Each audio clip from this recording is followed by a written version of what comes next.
Episode 169. A conversation came up this week about no-nonsense grooming, common sense grooming. And it made me think, how can we all have such radically different points of view of what no-nonsense grooming is, what common sense grooming is? And my training point of view is going to, of course, involve things like teaching dogs to be good for it, and teaching them to behave themselves and consent. And other people think that that's nonsense and gibberish. So it's kind of interesting. It's an interesting conversation for us to have this week. This is the Creating Great Grooming Dogs show. I'm Chrissy Newmeyer-Smith. I'm a Master Groomer Behavior Specialist, a certified behavior consultant for canines, a certified professional groomer, an instructor at Whole Pet Grooming Academy, and I'm the owner of Happy Critters in Nashua, New Hampshire. And this, my friends and colleagues, is the podcast where grooming and training meet.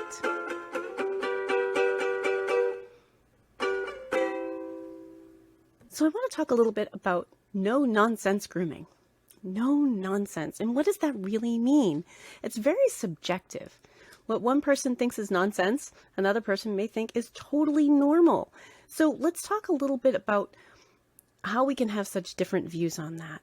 Now, I'm coming from a training background, and I want you to know, non-trainers sometimes don't understand the same logic chain.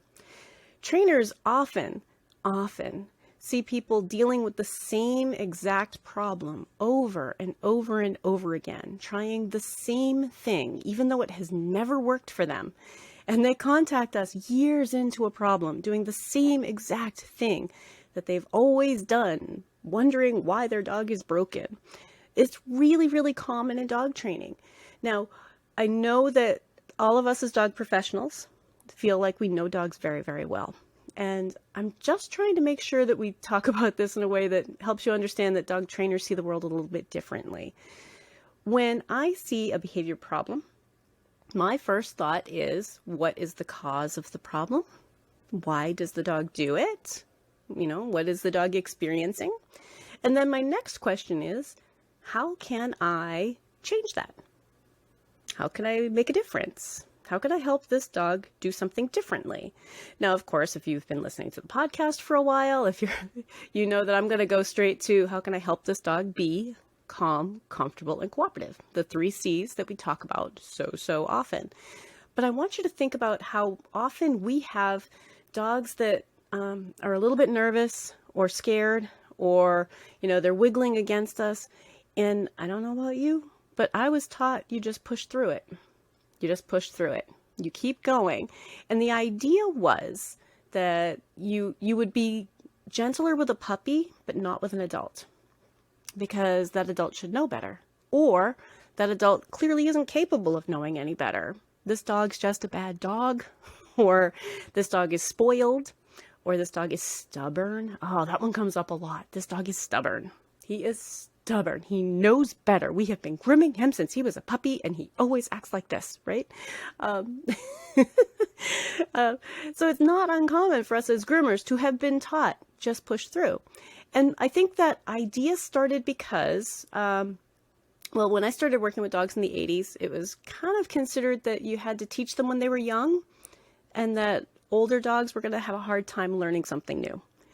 And I'm here to tell you, that is not true. Old dogs can learn something new. And I know many of you are like, yes, Chrissy, we know that. I know, but I'm going to say it anyway. An old dog can learn something new. So if we have a dog who's afraid of something, and we start thinking, can I teach them something new about something they're afraid of? Now, fears are going to be different, because fears are emotion driven, right? It's different than, I gave an example a couple podcasts back about the difference between like giving instructions like how to make a peanut butter and jelly sandwich, or how to hold the tarantula you're afraid of. Those things are very, very different. Now, if tarantulas don't scare you, you can hold a tarantula and just observe how interesting he is. Wow, tarantulas are neat. If tarantulas are terrifying, there's going to be a lot more work teaching you how to hold a tarantula. All right, I need to stop saying tarantula so people don't swerve off the road. I know somebody out there is thinking, oh my God, stop talking about that. So we'll just call it the scary thing. Scary stuff and things. So if there's something you're afraid of, it's going to take longer to learn about it. Now, One of the things that had come up in this discussion was that someone who thinks that consent in grooming is ridiculous. Ridiculous. All right. I hear you. I do. Let's talk a little bit about that, because I think that if you're not used to the dog training world, you're probably thinking, well, consent, what am I supposed to wait until he says it's okay? Hey, puppy, can I touch your foot, please? Oh, I guess not. Okay. And that's not really what we're doing. We're teaching them to allow us to do stuff that they may not want to do, that they may not really be interested in doing, but to do it anyway, and to trust us that this is safe, and to follow instructions even when they might not want to do it. Interesting, right? It's not just about like, oh, we're just going to give up. It's about teaching them to allow us to do the things that we need to do. So I am going to give you guys some examples of consent that I think will drive the point home that this is not wishy-washy. Consent is part of many of us, anyway, as dog owners. Many of us as dog owners want this as part of what we do with our dogs. Consent. Here are some examples of consent. All of our off-leash training. Yeah. All of the off-leash stuff when you cannot physically control your dog. Now, I will add here that I consider off-leash when a dog is like not wearing any electronic collars. If you're using an electronic collar and you can physically do something to your dog while they're far away, that's not the same as off-leash. Yeah, I know. There's somebody out there going, yes, it is. No. If your dog knows you can manipulate them from far away, it's not the same as truly deciding to do what you have been asked to do. So anything off-leash is actually consent. So if you were kind of on the fence and thinking consent was wishy-washy, now I think that helps you kind of go, wow, wait a minute. No, consent is choosing to do what we're asking you to do. And when we do that, what happens is that we have a whole bunch of challenges that we go through first. We don't start there. We start teaching the dog how to choose to do the thing that we ask them to do before we just let them off leash in a field. We don't just like send them outside and hope for the best and just chant their name until they come back. Well, most of us don't. Let's talk about some examples of consent. When I call my dog off of a squirrel and my dog runs back to me, he has nothing on. My dogs are out in their backyard. If I have a fenced-in backyard, they don't even wear their collars out there. This is a naked dog chasing the squirrel, hears his name, and come, and does it. That's consent. I ask you, is there anything wishy-washy about that when I use it in this term? No, I think that's, for most of us, that's the goal, right? When I say quiet and my dogs stop barking, I don't have any way to touch them. I don't need to touch them to do this. If I say quiet and they stop barking, that's consent. They are choosing to follow my instructions. They are choosing to do a thing that they might not have chosen to do. When I say quiet before my dogs start barking, right? Quiet doesn't mean to stop barking. Quiet is a thing that you are doing. It's a state of being. Like sit isn't not jumping. Sit is a sit. Quiet is quiet. So if something looks like, let's say the Amazon truck pulls up and I say quiet and they have not yet started barking and they look outside and see the Amazon truck and choose to remain quiet. This is why we talk about choice, control, consent, self-control. And when we talk about it in terms of off-leash training, times like I don't need to touch my dog to make my dog do something. I don't need to physically manipulate my dogs to make them do something. That's choice, control, consent, and agency. That's another term you might hear. So let's talk about more of this in the next part.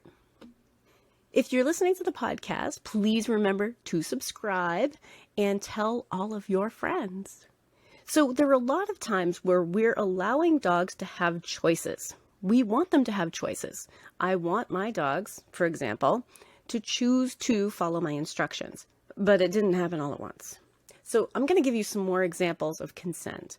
When I pull out a Dremel I'm going to Dremel their nails, and I pull out a Dremel tool, and my dogs come over to the area that we do that on, because there's a rubber mat on the floor. We have hardwood floors, so there's a rubber mat that we sit on to do that, so they're not sliding around.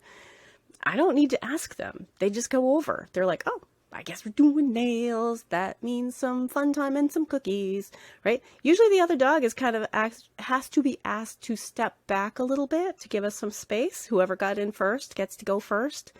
That didn't happen overnight, but it's a great example of choice, of consent. This is not wishy-washy. This is the way that we want our dogs to behave. So one of the things that I feel happens an awful lot is that if you don't know that there is a better way to do it, what you're stuck doing as a groomer is you're stuck trying to force dogs to do grooming. And you're thinking, well, somebody has to do it, and they're not going to just choose to do it. And I hear you. I do. But here's the thing. With work, they can choose to do it. That's what dog training is all about. And I know sometimes people are like, well, I don't want to be a dog trainer, or the dog trainer isn't going to help that, because we still have visions. Non-trainers still have visions of dog training being, we put dogs on leash and we walk around in a circle in a room with other dogs on leash, and we practice sits and stays and downs. And ta-da! Now all of your problems are going to be solved. And that's not true. That's an obedience class. Now, your average dog who has impulse control issues and is young and silly could probably do really good work in an obedience class. I'm not going to downplay that. But there's another whole category of trainers who work on behavior problems. We call them behavior consultants. In the United States, it's a certified behavior consultant for canines, or a certified dog behavior consultant, certified animal behavior consultant. Sometimes people get confused because they think we're behaviorists, but in the United States, a behaviorist is a veterinary specialty. I want you to think veterinary dermatologist, veterinary cardiologist, veterinary behaviorist, or a PhD. Right? In the UK, a behaviorist is very similar to a behavior consultant. So we'll clear that up a little bit here too. But there's this whole other realm of dog training that's about finding out why a dog does something, what their problems are, why they're having the problem, and helping to fix it. So groomers, when you are grooming a dog and that dog fights against you and you're like, consent is stupid, oh my God, all the precious snowflakes out there trying to teach dogs to be good for this. It's ridiculous.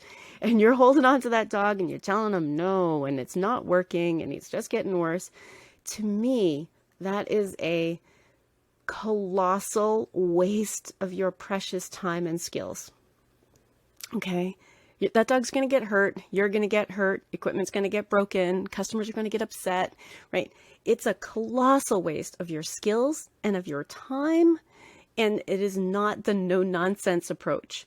No-nonsense approach, and we'll cover this more in other episodes, no-nonsense approach is saying, hey, your dog isn't well prepared for our services, and we need to work on this. And let's figure out what makes your dog tick, why they're scared of this, why they're worried, why they're being aggressive, whatever the case may be. And also get owners on board. I know. We have to throw some of this back at our owners. You are not going to make this dog change every 6 weeks. Once every 6 week appointment where we force them through grooming. Has anyone ever seen a dog decide, oh yeah, just throw some more people on me and strap me up better. I didn't realize it didn't hurt. Okay, I'm fine now. All right. I know, I'm kind of being cheeky. I'm not trying to, but think about it.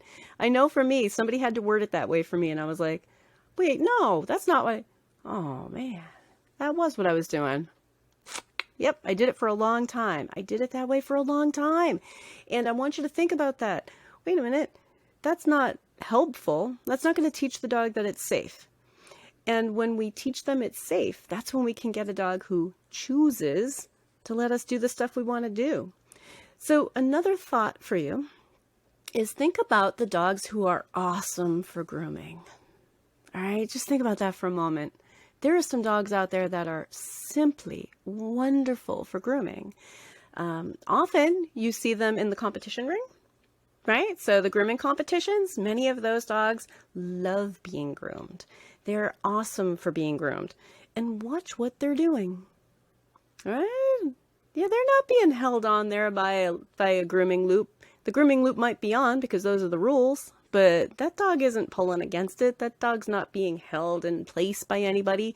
That dog is choosing, consenting to be there. That dog is allowing someone to do a job on them. That dog is allowing all of this to happen. And that's not wishy-washy. That's good training. Now, some dogs are naturals at that, and other dogs are going to have a really hard time. But that should always be our goal, especially where behavior problems are when dogs get hurt, people get hurt, equipment gets broken, and customers get upset. There is no money in injuring a dog. There's no money in being injured by a dog. There is no amount of money. If somebody came in and said, hey, Chrissy, I just don't want you to use your right hand this week. I'm going to pay you $115. I'd be like, no, thank you. I do not wish to get hurt today. I would like to continue using my hand this week and for the rest of my life. Who knew? My hands are very important to me. When these disasters happen, I think for many of us, that's when we have our aha moment.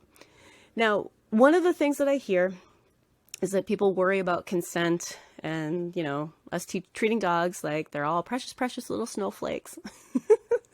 I know. But the thing is that one of the things I've heard is like, yeah, but you guys just turn dogs away. Yeah, but let's talk about that for a minute. I don't turn dogs away, but I will turn away an owner. And I will turn away an owner for non-compliance.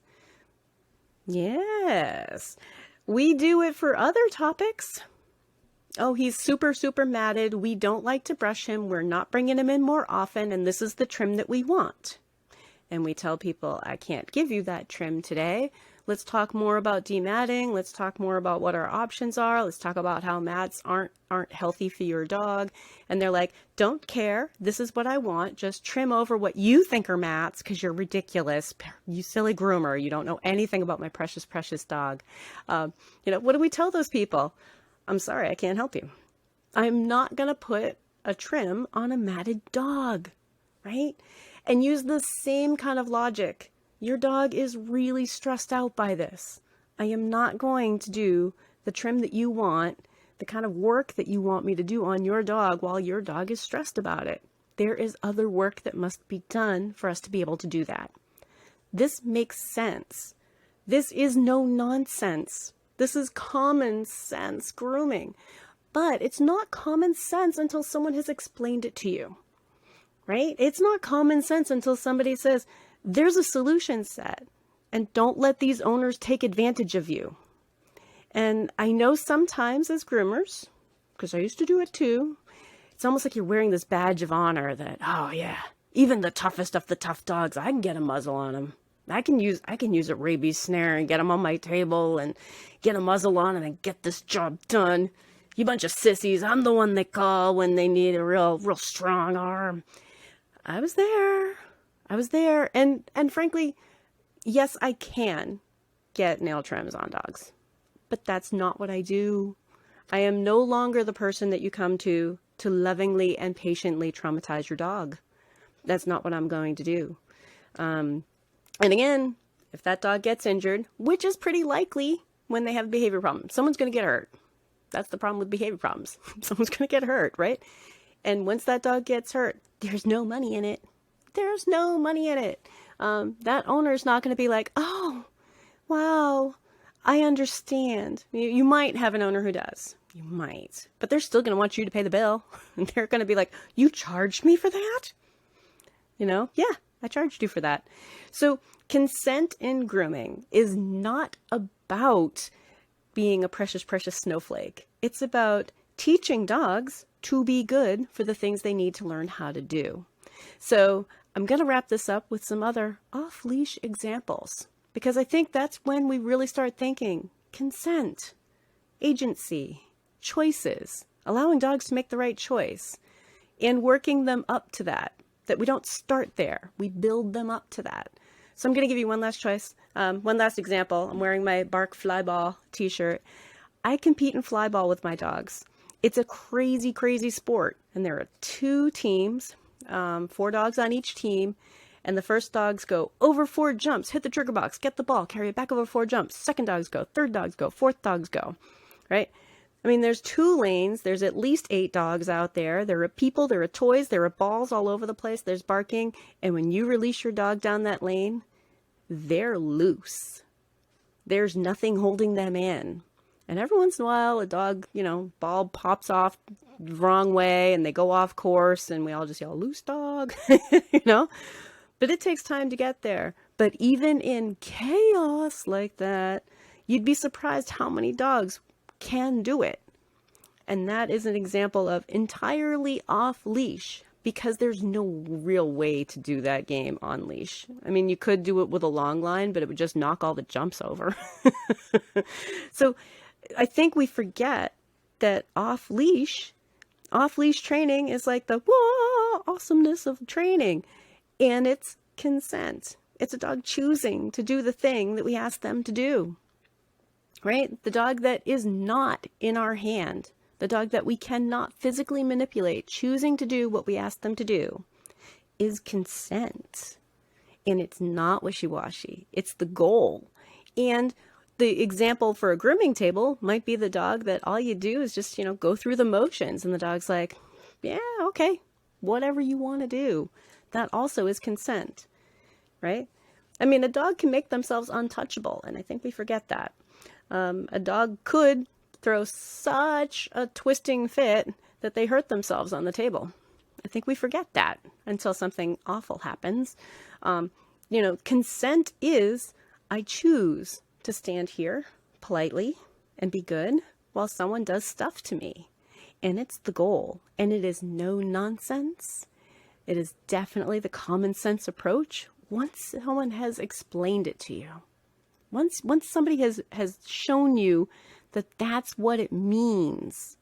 Because I think a lot of groomers resist, but not knowing that, oh, wait, that's what it means? Oh, well, I would never have resisted that. That makes total sense to me. Yeah, I just want him to be over here and not bite me and just let me do my job. Yes. It's not the way I usually word it, but yeah, I don't want them to bite you. I want you to just hang out and do your job. That's what we want from them. But the wording, I think, sometimes comes off as like super, super wishy-washy, but it's no nonsense. To keep wrestling a dog every single time until eventually you're like, I just can't get it done anymore. I guess it's time to go to the vet to have him sedated. That is crazy chaos. That is not common sense grooming, right? That's misled, misguided. It's not the long-term solution. And it's what I think most of us were taught at some point.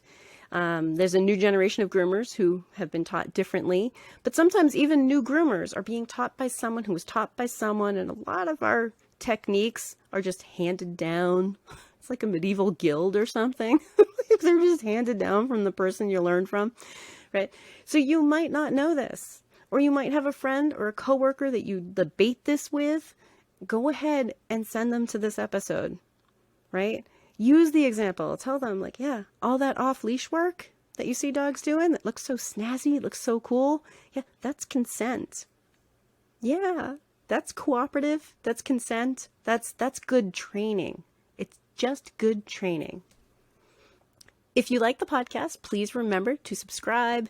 You can find me on Facebook.